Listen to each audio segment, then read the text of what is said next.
After being scrutinized unlike any amateur athlete since LeBron, LaMelo Ball has quickly silenced the doubters with his play so far this season.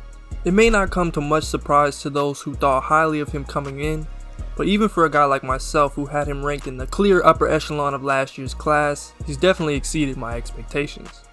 Over his last 16 games, 15 of which he started, LaMelo was putting up about 21 points, 6 rebounds, 7 assists, and 2 steals a night, shooting nearly 48% from the field, 46% from 3, and about 87% from the line. If you like plus minus, he's a plus 3 in those games as well, which is a really tough thing for a rookie guard to do. Just for your comparison needs, Ja Morant put up similar numbers, but was a minus 2.5. Luka was at a positive 0.1, and Trae Young a negative 9.1. Again, plus minus is a pretty blank stat that gets rid of a lot of context, but it's pretty remarkable how much of an effect he's had on winning this early into his career. With that being said, let's get into his best attribute, his playmaking ability. I think you'd have to be extremely biased to watch LaMelo play everywhere from Spire and the Rico runs to Australia and think this man didn't have the gift when it comes to making plays for others. He's had Miles Bridges on House of Highlights more than most All-Stars this season. He's an absolute showstopper in transition. While the lobs and the behind the back passes get the most praise, and rightfully so, the push aheads all the way from the backcourt are a game changer for a team. The one-handed passes, lobs, no looks, on-point bounce passes with the proper spin on them, it's just too easy.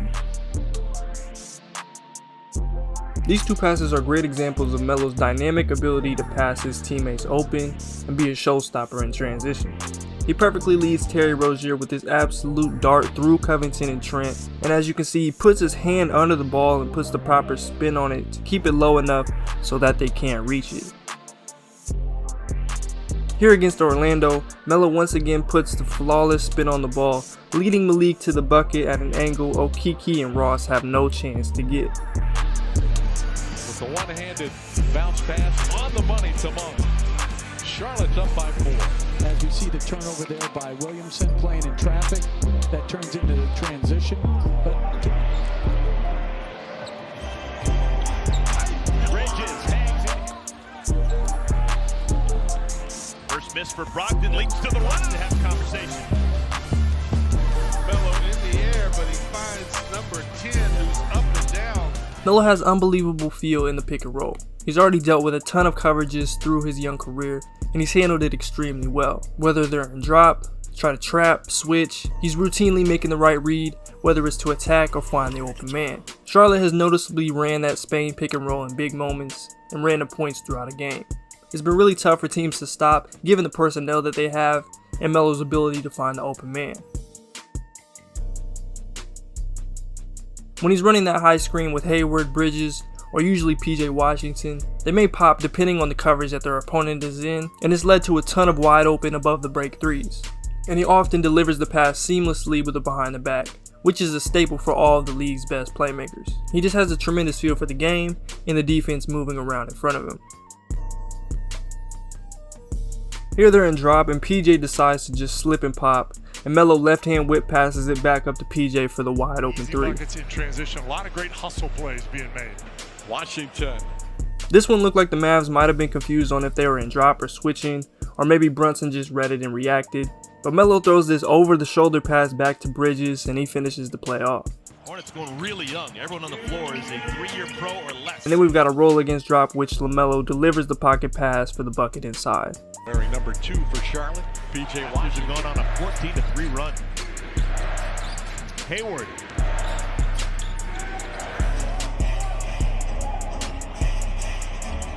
Good look for Devontae Graham. The truck just buzzed an entire country. No, they buzzed you, David. It was you. Zeller for 3. Got it. You can try to teach players this stuff at any age, but it's going to be tough. Melo's well-traveled and experienced, and it shows. He beautifully reads the bigs on his drives and delivers a pinpoint pass in the form of a lob, dump off, shovel pass, whatever.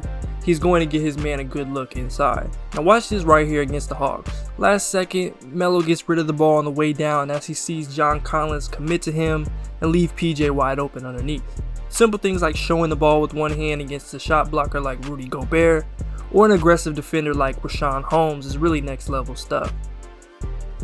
The stuff that he makes look routine should not be taken for granted at all.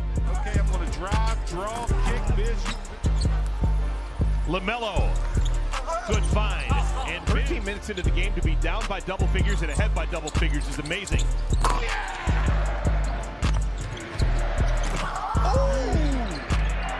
LaMelo leaves it for Cody. Good catch. Minutes in Friday's loss against Chicago. Interior pass and beauty. Ball against Duncan Robinson. 4:05 left in the OT. Oh, what a pass. These are my favorite passes. Transition is where showtime usually happens, but for me, I could probably watch these drive reads all day. LaMelo's ball handling abilities are quietly really good at 6'7". He relies on hang dribbles, hesitations, and between the legs to create space.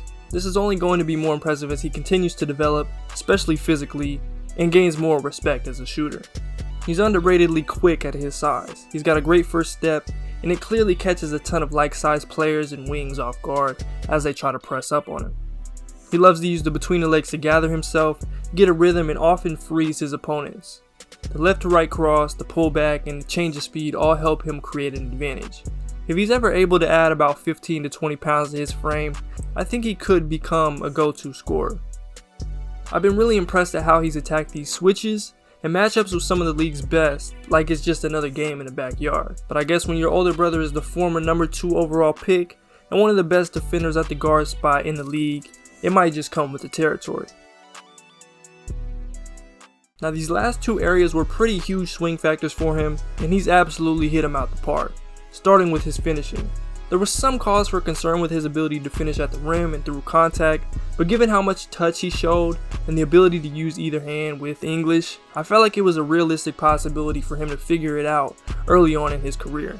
Now 15 starts early, I definitely wouldn't have said that, but he's been spectacular. He's shooting 57.7% on shots in the restricted area.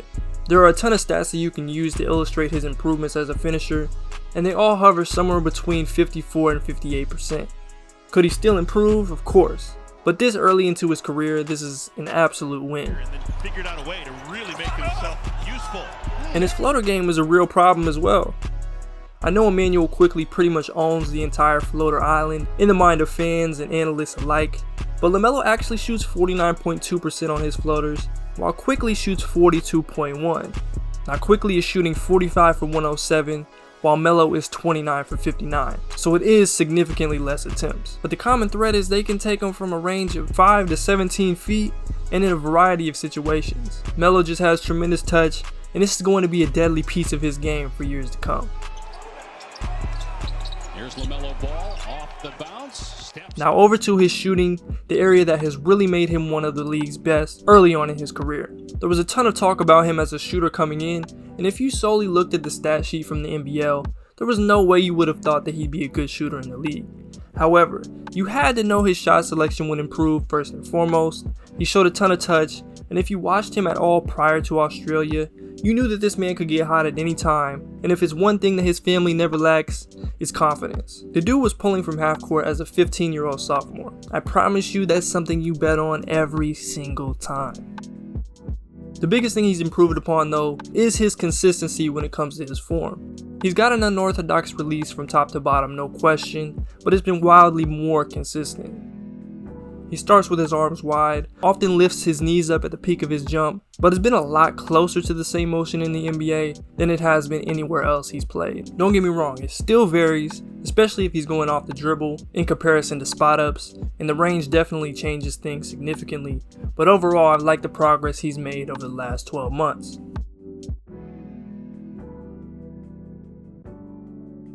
He's shooting 46% from 3 on 6 attempts over these last 16 games. Overall this season he's shooting 38% on 5 attempts, which is still pretty great in its own right. I definitely didn't see him becoming this good of a shooter this early into his career, but I felt like with the necessary reps, a guy with his level of raw offensive talent would be able to knock them down at a high clip at some point in his first couple seasons. The overwhelming majority of his threes come above the break, where he's 60 for 152 or 39.5%. He's also hit 5 from the right corner and 5 from the left. And 48 of his total threes are assisted and 22 are not.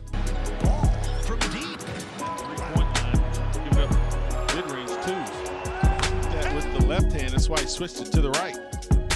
LaMelo starting to. After a white-hot second quarter where they couldn't miss, the Spurs are only 2 of 9 here. LaMelo Ball. Got it. LaMelo, Melo, future star, franchise saver, whatever you want to call him, the kid's got the goods. I'm excited to see how he develops. He's one of the league's brightest young stars and on my short list of players I have to watch when they're on. I appreciate you guys for watching the video. Make sure to like if you enjoyed, subscribe and join the squad if you're new, and comment down below what you think of LaMelo's game. I'm Keandre, this is Intellect, and I'm out.